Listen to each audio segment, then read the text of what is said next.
Nasa Senado na nga po ang bola sa kahihinatnan ng pag-impeach ng Kamara kay Vice President Sara Duterte.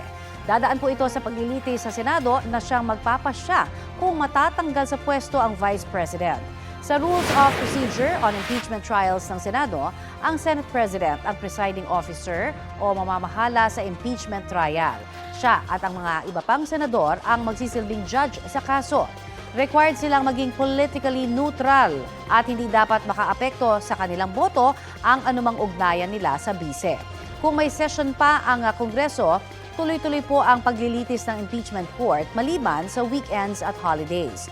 Pero dahil nag-adjourn na nga po ang Kongreso kahapon para bigyang daan ang kampanya sa eleksyon, pwedeng magtakda ng ibang schedule ang Senado para tipunin ang impeachment court.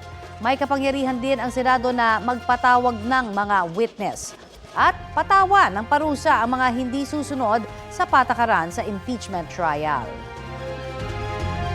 Para tuluyang mahatulan ng bise, hindi bababa sa 2/3 ng mga senador o 16 na boto ang kailangan. Kung bigo po ang impeachment, mananatili siya sa pwesto at hindi po pwedeng sampahan ulit ng impeachment complaint sa loob ng 1 taon.